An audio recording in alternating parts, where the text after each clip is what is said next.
کس لیے؟ اس کے پیچھے جہاد نہیں، تبلیغ نہیں، تصوف نہیں، تہجد نہیں، ہر وقت سجدے میں نہیں پڑے رہتے تھے۔ اس کے پیچھے صرف اور صرف ماں کی خدمت ہے۔ جب لوگ جنت میں جا رہے ہوں گے تو حضرت اویس کرنی رضی اللہ تعالیٰ عنہ بھی چلیں گے۔ اس وقت اللہ تعالیٰ فرمائیں گے کہ باقی کو جانے دو، صرف اویس کرنی کو روک لو۔ اس وقت حضرت اویس کرنی رضی اللہ تعالیٰ عنہ پریشان ہو جائیں گے اور کہیں گے، اے اللہ، آپ نے مجھے دروازے پر کیوں روک لیا؟ تو اس وقت اللہ تعالیٰ فرمائیں گے کہ پیچھے دیکھو۔ جب پیچھے دیکھیں گے تو پیچھے کروڑوں اربوں کی تعداد میں جہنمی کھڑے ہوں گے۔ اللہ تعالیٰ فرمائیں گے، اے اویس، تو اپنی انگلی کا اشارہ کرتا جا، تیری انگلی کے اشارے کے نیچے جتنے لوگ آئیں گے میں ان کو تیرے طفیل بخش دوں گا۔ یہ تھا ماں کی خدمت کا مرتبہ اور مقام۔ حضرت اویس کرنی کو حضور اکرم صلی اللہ علیہ وآلہ وسلم کی ذات سے والہانہ عشق تھا۔ یہی وجہ تھی حضور فرمایا کرتے تھے کہ یمن کی طرف سے مجھے محبت کی خوشبو آتی ہے، کیونکہ وہاں میرا دوست اویس کرنی رہتا ہے۔ آپ نے فرمایا کہ قیامت کے روز حق تعالیٰ 70,000 فرشتے پیدا کریں گے جن کی اشکال خواجہ اویس کرنی کی جیسی ہوگی، اور ان کے جلوس میں خواجہ صاحب کو بہشت کی طرف لے جایا جائے گا۔ ساری کائنات یہ منظر دیکھے گی، مگر کوئی شخص پہچان نہیں پائے گا کہ اصلی خواجہ اویس کرنی کون ہے۔ اللہ تعالیٰ نے جس طرح دنیا میں ان کو لوگوں سے چھپائے رکھا، اسی طرح روز قیامت بھی ان کو غیر کی نگاہوں سے دور اور محفوظ رکھے گا، کیونکہ حق تعالیٰ کا فرمان ہے، میرے دوست میری قبا کے نیچے رہتے ہیں، اور اسی وجہ سے ان کو کوئی پہچان نہیں سکتا۔ خواجہ اویس کرنی کو کسی نے نہیں دیکھا ماں سوائے چند ایک صحابہ کرام کے۔ حضرت اویس کرنی رضی اللہ تعالیٰ عنہ اسلام آنے سے پہلے ہی اس دنیا میں تشریف لا چکے تھے۔ بچپن ہی میں آپ والد کی شفقت سے محروم ہو گئے، اس لیے ان کو بچپن ہی میں محنت و مزدوری کرنا پڑی۔ آپ لوگوں کے اونٹ اجرت پر چرایا کرتے تھے اور اس اجرت سے اپنا اور اپنی ضعیف اور نابینا والدہ کا پیٹ پالا کرتے تھے۔ ان کے علاوہ جو تھوڑی سی رقم بچ جاتی تھی ان کو لوگوں میں تقسیم کر دیا کرتے تھے۔ آپ کی زندگی کے شب و روز اسی طرح گزر رہے تھے کہ یمن تک اسلام کے نام لیوا پیدا ہو گئے۔ حضرت اویس کرنی کو حضور صلی اللہ علیہ وآلہ وسلم کے متعلق خبر ملی تو آپ فوراً اسلام لے آئے۔ آپ کے اندر نور ہدایت کی شمع تو خدا نے پہلے سے ہی روشن کر رکھی تھی۔ اعلان نبوت اور ارشاد اسلام نے اس شمع ہدایت کو جلا بخشی۔ آپ رسول اللہ صلی اللہ علیہ وآلہ وسلم کے دیوانے اور شدائی بن گئے تھے۔ آپ صلی اللہ علیہ وآلہ وسلم فرماتے کہ اویس کرنی کو اسلام کی دولت سے اللہ تعالیٰ نے خود روشناس کرایا ہے، اور یہ خدا کی رحمت اور فضل کا اعجاز ہے کہ وہ میرا نادیدہ عاشق صادق بن گیا۔ حضرت کو قرب رسول اور نگار حبیب کا بڑا اشتیاق تھا، مگر آپ کو چشم باطنی کے اشارے سے حضرت نے مدینے آنے سے روک کے رکھا۔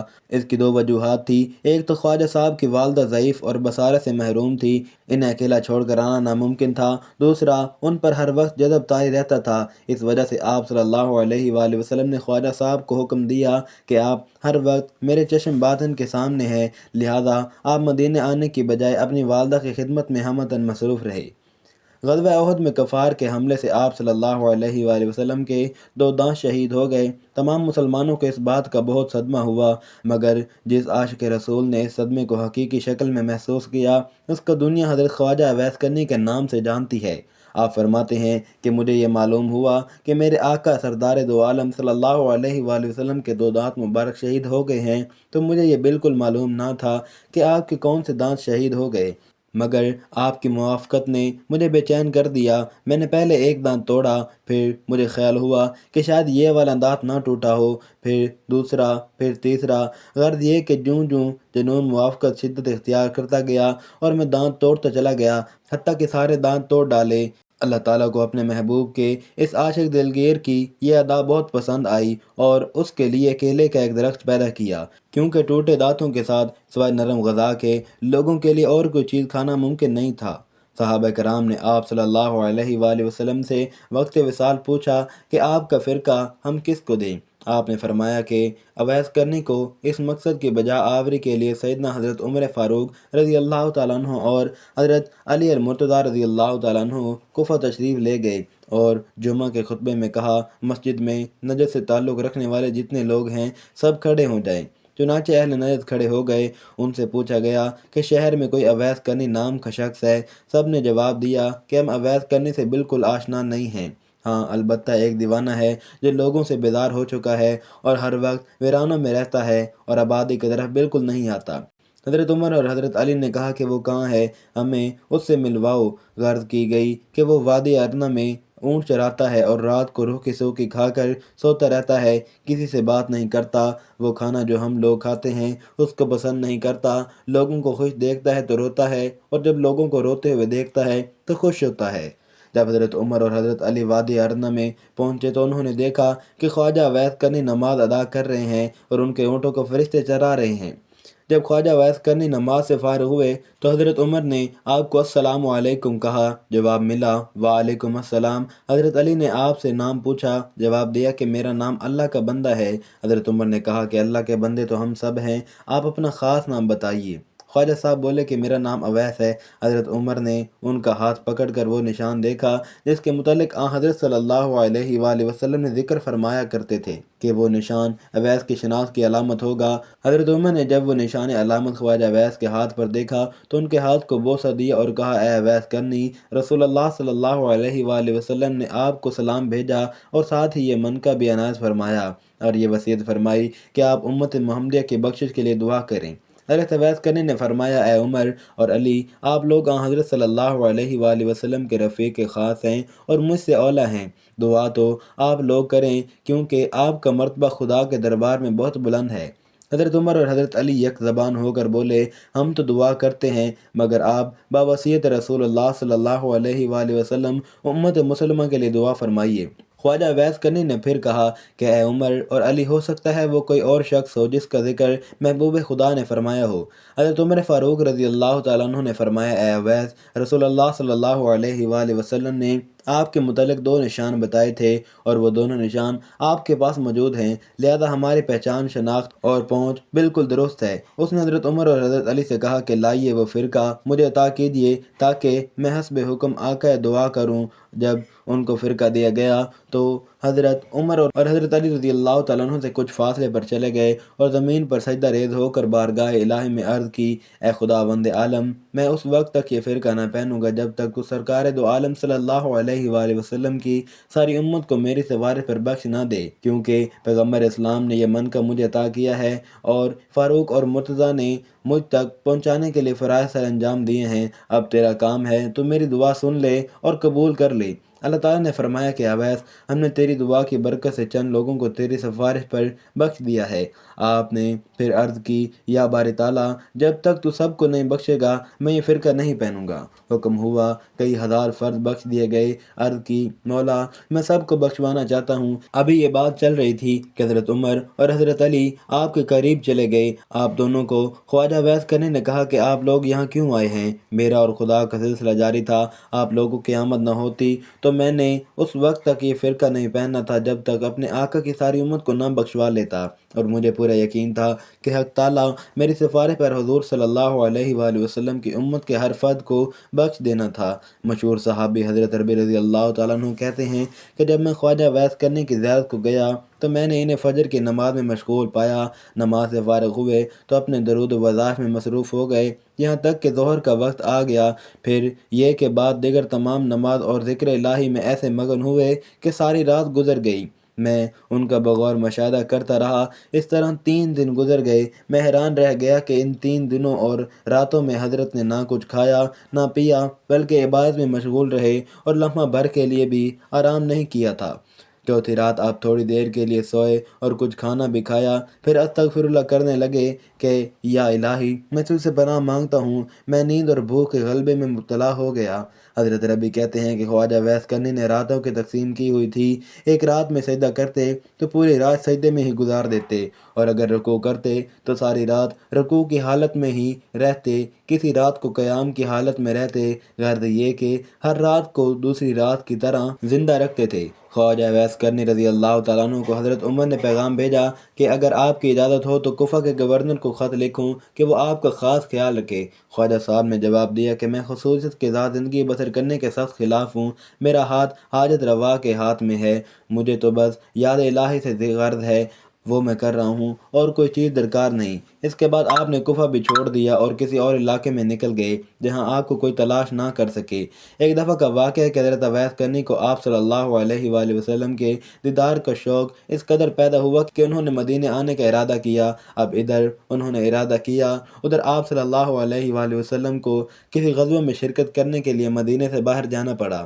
لیکن آپ صلی اللہ علیہ وآلہ وسلم نے حضرت عائشہ سے فرمایا کہ میرے جانے کے بعد شاید کوئی مہمان یہاں آئے تو اس کی خوب خاطر مدارت کی جائے اور ہر طرح سے خیال رکھا جائے، کیونکہ وہ بڑا ہی پارسا انسان ہے، اور میرے آنے تک اس کو روکنے کی کوشش کی جائے۔ اگر وہ نہ رکنا چاہیں تو مجبور نہ کیا جائے، مگر اس کی شکل و صورت یاد رکھی جائے۔ یہ ہدایت دے کر رسالت مآب غزوہ میں شرکت کے لیے روانہ ہو گئے۔ بعد میں خواجہ اویس کرنی مدینہ تشریف لائے۔ ان کو جب پتہ چلا کہ حضور سرور کائنات اس وقت میں نہیں ہیں تو انہوں نے اسی وقت واپسی کا فیصلہ کیا۔ ان کو روکنے کی بڑی کوششیں کی گئی، مگر وہ نہ رکے اور نہ ہی کسی قسم کی خاطر کروائی، بس واپس لوٹ گئے۔ جب آپ صلی اللہ علیہ وآلہ وسلم مدینہ واپس تشریف لائے تو آتے ہی انہوں نے حضرت عائشہ صدیقہ رضی اللہ تعالیٰ عنہ سے سوال کیا کہ کیا کوئی مہمان آیا تھا؟ تو ام المؤمنین نے عرض کی کہ اے اللہ کے رسول، ایک شخص جو کہ یمن سے آیا تھا، اس کی شکل و صورت چرواہوں کے جیسی تھی۔ آپ کو نہ پا کر وہ ایک لمحہ بھی یہاں نہیں ٹھہرا اور چلا گیا۔ آپ علیہ السلام بولے کہ عائشہ پتہ ہے وہ کون تھا؟ عرض کی کہ حضور میں بالکل نہیں جانتی۔ فرمایا کہ وہ اویس کرنی تھا جو میرے دیدار کے لیے آیا تھا، اور دیدار کی حضرت دل میں ہی لے کر واپس چلا گیا، اور وہ ٹھہر بھی نہیں سکتا تھا، کیونکہ اس کی ایک والدہ ہے جو بوڑھی ہے اور آنکھوں سے معذور ہے، اور اس کی دیکھ بھال کرنے والا کوئی نہیں ہے، اس لیے اس کو ہر حال میں واپس جانا تھا۔ اور یہ وہ شخص ہے جو کہ خدا اور اس کے رسول کا سچا چاہنے والا ہے، جس کو صرف ذکر الہی سے غرض ہے، اور وہ کسی چیز سے نہ مرعوب ہے نہ متاثر۔ اویس کرنی میرا عاشق ہے اور اللہ اس سے محبت کرتا ہے۔ حضرت عائشہ نے جب یہ باتیں سنی تو اس کو خواجہ اویس کرنی رضی اللہ تعالیٰ عنہ کے مقام پر رشک آنے لگا اور فرمانے لگی اے خدا کے حبیب، وہ شخص واقعی کس قدر عظیم ہوگا جس کے زہد و تقوی اور عبادت و ریاضت کی تعریف خدا اور اس کا محبوب کرے۔ مشہور تابعی حضرت حرم بن حیان رضی اللہ تعالیٰ عنہ کی ایک بار خواجہ اویس کرنی رضی اللہ تعالیٰ عنہ سے ملاقات ہوئی۔ وہ اپنی ملاقات کچھ اس طرح سے بیان کرتے ہیں: حضرت خواجہ اویس کرنی رضی اللہ تعالیٰ عنہ کوفہ میں مقیم تھے۔ میں نے آپ کی تعریف سنی، ملاقات کا شوق ہوا اور میں ان کی زیارت کے لیے کوفہ پہنچا۔ لوگوں نے بتایا کہ وہ دریائے فرات پر ملیں گے۔ میں دریائے فرات کے کنارے پہنچا تو دیکھا کہ ایک شخص تنہا بیٹھا دوپہر کے وقت وضو کر رہا ہے اور کپڑے دھو رہا تھا۔ میں اویس کرنی کے اوصاف سن چکا تھا، اس لیے فوراً ہی پہچان گیا۔ ان کا جسم فربا اور رنگ آدمی تھا، سر منڈا ہوا تھا اور داڑھی گھنی تھی، بدن پر بہت زیادہ بال تھے اور چہرہ بہت بڑا تھا۔ صف کا پاجامہ پہنے ہوئے تھے اور صف کے چادر جسم پر تھی۔ میں قریب پہنچا اور سلام کیا۔ انہوں نے جواب دیا، میری طرف دیکھ کر کہا اللہ تمہیں سلامت رکھے۔ تو میں نے مصافحے کے لیے ہاتھ بڑھایا، لیکن انہوں نے مصافحہ کرنے سے گریز کیا اور اپنے پہلے الفاظ دہرائے کہ اللہ تمہیں سلامت رکھے۔ ان کی حالت پر مجھے بڑا ترس آیا اور میری آنکھوں سے آنسو بہنے لگے۔ جب میں نے حسرت بھرے لہجے میں کہا کہ اویس، خدا تم پر رحم کرے اور تمہاری مغفرت فرمائے، تو وہ بھی رونے لگے اور مجھ سے مخاطب ہو کر فرمایا کہ حرم بن حیان، خدا تم پر رحم کرے، میرے بھائی تمہارا کیا حال ہے؟ تمہیں میرا نام کس نے بتایا؟ میں نے عرض کیا کہ خدا نے، مگر اویس یہ تو بتاؤ تمہیں میرا اور میرے باپ کا نام کیسے معلوم ہوا؟ اس سے پہلے نہ میں نے تمہیں دیکھا نہ تم نے مجھے۔ حضرت اویس نے جواب دیا کہ تمہارا نام مجھے اس نے بتایا ہے جس کے علم و خبر سے کوئی چیز باہر نہیں۔ میری روح نے تمہاری روح کی طرف متوجہ کی اور میری روح نے تمہاری روح کو پہچان لیا۔ مومن کی روحیں ایک دوسرے کو پہچان لیتی ہیں۔ میں نے عرض کی کہ رسول اللہ صلی اللہ علیہ وآلہ وسلم کی کوئی حدیث مبارک سنائیے تاکہ میں اسے یاد کر لوں۔ حضرت اویس کرنی نے فرمایا کہ میں نے سرکار دو عالم صلی اللہ علیہ وآلہ وسلم کی شرف صحبت حاصل نہیں کی، البتہ حضور صلی اللہ علیہ وآلہ وسلم کے صحابہ کرام کو دیکھنے کی سعادت نصیب ہوئی ہے، اور تم لوگوں کی طرح ان کی زبان سے میں نے بھی حضور کی حدیث سنی ہے، لیکن میں اپنے اوپر یہ دروازہ کھول کر محدث، مفتی اور قاضی کہلانا پسند نہیں کرتا۔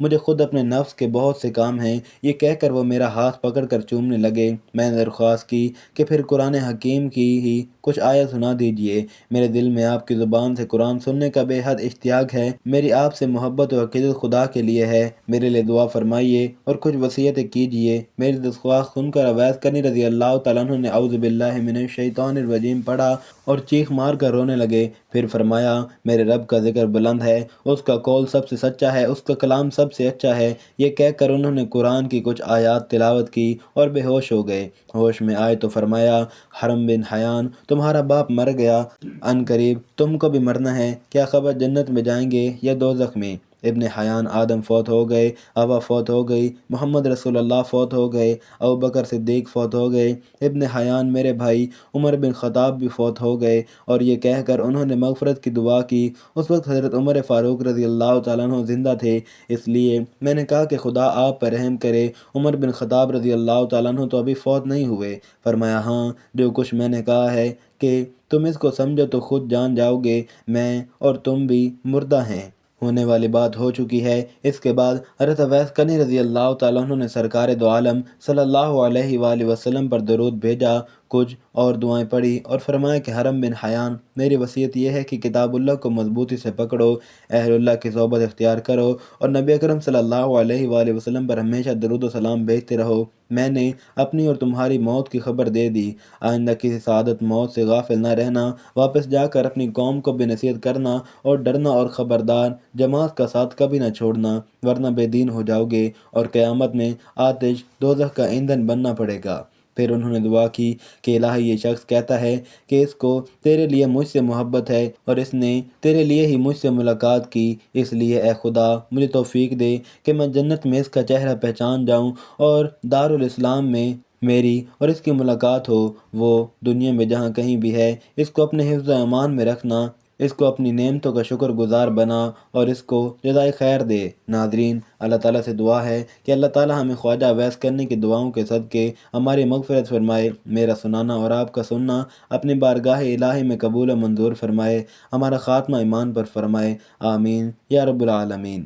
ناظرین، ویڈیو اچھی لگی ہو تو ویڈیو کو لائک کریں، شیئر کریں، چینل کو سبسکرائب کریں اور کمنٹ باکس میں اللہ تعالیٰ کے 99 ناموں میں سے ایک نام ضرور ٹائپ کریں۔ اگلی ویڈیو تک کے لیے دیجیے اجازت، اللہ حافظ۔